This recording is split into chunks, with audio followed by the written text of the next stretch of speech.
Right now, it's time for that time when we talk to our special guest. We welcome special guest Howie Casey. Howie is a great saxophone man and has toured the world with Paul McCartney and Wings. Tonight we give away 3 double passes for his upcoming concerts in Hamilton on the 26th of February. We welcome Howie Casey as our special guest on The Beat Goes On. Howie Casey. Yeah, good to meet you. What an honour to have you on The Beat Goes On. Well, thank you very much. You lived baby boomer heaven. You were the, as we said in the introduction, the saxophonist to Paul McCartney, and you were in Germany the same time the Beatles were playing in those early days. We would have all loved to have done that. Yeah. What? Did you realise that you were making history when you were there? Of course not, of course not. No, I bet you didn't. We were all youngsters. I mean, we were going over there for a good time to Hamburg. For most, it was the first time out of the country, you know, so although I'd been there, I was in the army, I'm a bit older than the Beatles, you know, a bit older than everybody these days, but... You joined the club. Yeah. But yeah, so the band I had, the Seniors, we went out there in 1960, and the Beatles followed on about a month or two later, you know.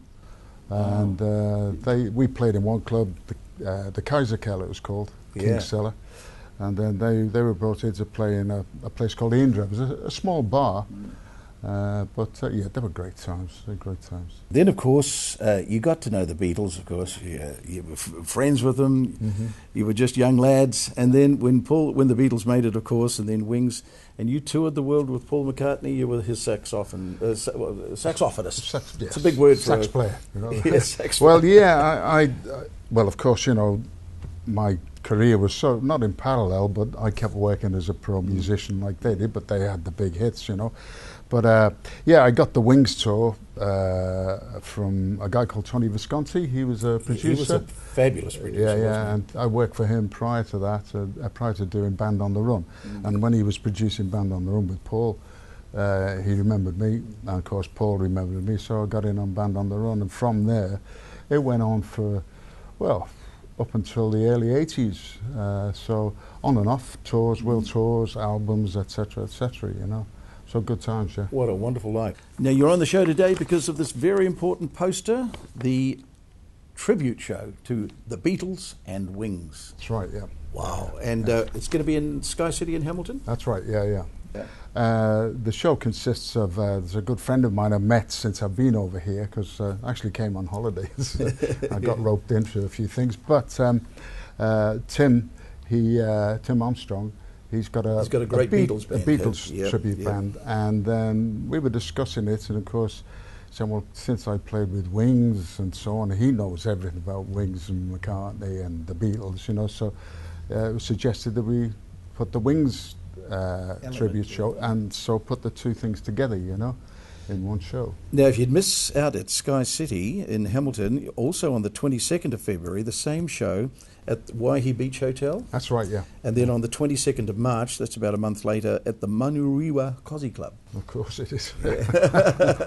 So, I mean, there's 4 chances to see this wonderful show. Yeah. And you'll be playing the sax, of course, and featuring heavily. Yeah. I'm doing some solo work in it, but mostly it'll be pretty well as Wings did it. We brought in a lot of extra New Zealand musicians to make up the numbers. You know, there's what's called a horn section, so you know we've got a couple of saxes, trombone, trumpet, and a flute player as well, I believe. So it will be pretty authentic, you know, as to what the Wings was, you know. So. Now, we've got the business side out of the way. Okay. That's the business side, and we're going to get you to play on the sax later on, but let's go back to those magic days. You were born 1937, is that right? Yes, it was. So by the time 1960 came along, you were around about 23. 22. This is the time of your life. You're a young man, and you're over there in Germany playing alongside the Beatles. Mm-hmm. Let's go back to those wonderful days. Okay. And you just thought it was just another job, and the Beatles were just another band down the road, weren't they? Well, sort of. I'd seen them prior to us going over to Germany. There's a guy in Liverpool called Alan Williams, and he put together some auditions, and they were for an impresario called Larry Parnes, who had a stable of singers like Billy Fury, Johnny Gentle, Georgie Fame, etc. And he wanted cheap bands to back these singers at Blackpool, a place called Blackpool, summer season. So anyway, he called up a lot of the bands, my band included, to see if we'd audition. So we went down to the auditions. Most of the bands I knew, bands like the Big Three, Casanovas as they were known. And anyway, there was a young group of guys there, and never seen them before. And anyway, as it turned out, they were the Silver Beatles, as they were called. The Silver Beatles, that's right. Yeah. And the thing was, they didn't have a drummer, so they borrowed the drummer from the Big Three, and then they did their thing. And to be brutally frank, and I've said it before in the, books and stuff, they didn't impress that much, you know. But as it turned out, Alan Williams decided, after we'd gone off to Germany, to Hamburg, to start up at the Kaiserkeller, and we were having some great success. It was terrific, you know. And anyway, he wrote to me to say that he was going to send the Beatles over. They were by this time called the Beatles, you know. I bet you got them for cheap. Yeah, oh yeah. And the thing is that, so they came over. I was a bit against it, having seen them at the auditions, you know. But anyway, they did come over, and they'd improved like, whoa, 200%. They were hot, you know. By this time, they got Pete Best on drums, of course, you know. Now, was it all sex, drugs, and rock and roll in Germany, or was that just was that overemphasised or hype? You know that. No, I never had sex or rock and roll or drinks. Of course, I did. Everybody did. I mean, it was like something else. When we, I was saying to Bernie before, when we first arrived, the first day we arrived, we were absolutely tired out. We got thrown off the train at a place called Osnabrück on the border because we didn't have visas, and Williams had forgot to organise visas for us. Eventually we got through, we got back on another train and they let us through. And we arrived there, tired out, beat up in the evening, and the boss of the Kaiserkeller said... You're on tonight, boys. Not quite. Not quite. No, he said, take the boys out to some... He had strip clubs up and down the Grosse Freiheit. So... there we were, sitting in these strip clubs, a stripper on each knee, a bottle of whiskey in your hand, just out of Liverpool. You know, wonderful, absolutely wonderful. And then, of course, the chicks, a total different culture to England at the time. You know, it was more freer, you felt. Oh yeah. I was engaged within about a day or two. You know, so so it's good stuff. Yeah. Now, did you often go down and see the Beatles and have a few drinks with them? And well, as it turned out, the place they were in, the bar, the Indra, they used to finish before we did. So they'd head down to the club. Where you were. It's only a few hundred yards away, you know. And of course, they'd get up, we'd jam, you know, the early hours of the morning.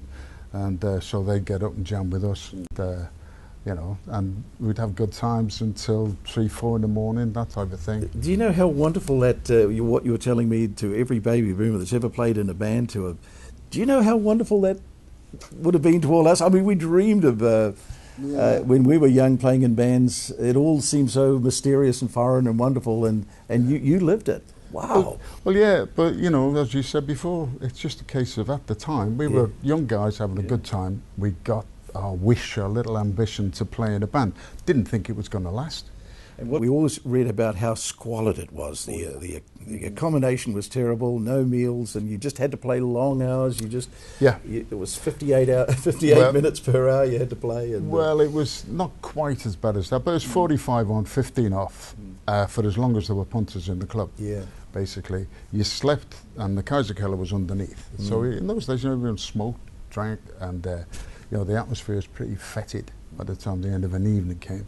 And we slept in a little room just off the main club. So there was 6 in our band, and one room had a settee and a bed. So being the band leader, I copped the bed. Yeah, there's no sheets, nothing, no blankets. I had there was a Union Jack in a, and I used to put that over. But you put up with it, didn't you? Oh yeah, just to be playing music. Yeah. And the same with the Beatles. They had to sleep in a cinema up the road called the Bambino, and they slept behind the screen, you know, in the cinema. And washing the ladies' toilet, there was one sink that was between all of us. Now, when you're you're touring the world with Paul McCartney, with Wings. Did you ever stop and, Paul McCartney standing out the back and you might say, God, it's so different from the old days. Did you ever have those sorts of conversations? Yeah, of course, yeah. Talking about you must have both laughed at what it was. Oh, yeah. The journey that you went from Germany through to the success of the Beatles, and of course. Yeah, that's right. Well, for the Beatles, once they got back into Liverpool again, it started for them. They bought a lot of clothes from Germany, which made them look slightly different as well. And it started the Cavern, because we all played the Cavern, we all played the Iron Door, all these clubs in Liverpool. And anyway, you could see that not only the chicks, the guys as well, were into the Beatles. The other great thing, you came, at that period, you came from Liverpool. You had the accent. Doors opened.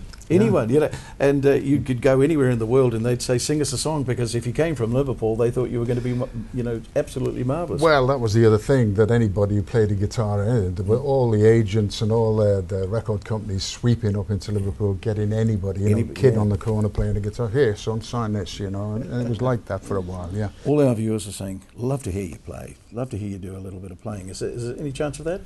I guess so, yeah. Okay, where's the saxophone? Well, it just so happens I have one about my person. It's a beautiful instrument, isn't it? Yeah. Here it is, the saxophone. And you'll need swing, that. Yeah. Now. Okay. I love the sound of the sax. So blow a few notes and let's. Yeah.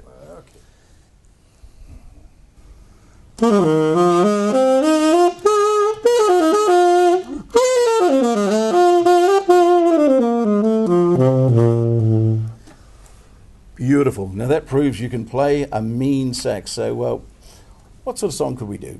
There's a thing I like to do. It's one of Paul's songs. It's called Maybe I'm Amazed. One of Paul McCartney's songs. Yeah. Right. Yeah. Okay. Let's have a listen, shall we? Okay.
Very good, very good. Years and years of blowing the old sax, eh? Gosh, the old sax is definitely the name for it, isn't it? Now, Howie, you are going to be playing at the Sky City, and we've got 6 wonderful tickets to give away. Okay. Yeah. Wouldn't this be wonderful if 6 of our Hamilton viewers, or anybody in the Waikato, could win a double pass, 3 double passes to come and hear you play on the 26th? Yep. The 26th of February 2014. It's all on the screen. Wouldn't that be? We need a simple question. Mm-hmm. What was the name of the band that Paul McCartney had for years and years that you played with on stage? Okay. I know it. Okay, we'll make it pretty easy. Email Jared at The Beat Goes On. That's all you have to do. Email me, and in the subject line, just write the word Wings. Mm-hmm. And 3 of our lucky viewers will have a double pass to go and see this wonderful concert. Here it is here. We'll put it up on the screen. It's a tribute show to the Beatles and Wings. Can you believe 50 years ago, it's, since the Beatles hit America in 1964, it's the 50th anniversary. I know. Where did the time go? I know. It's horrendous, isn't it? It really is horrendous, All of a sudden you're 76 years old. What? Yeah. What happened? Howie, look, wonderful to see you. Cheers, Howie. Great to see you. Good to meet you. Thank you. Part of our history. Thank you very much. Thank you, Howie. Coming up next on The Beat Goes On, we welcome Michelle Rush from Real Life Counselling.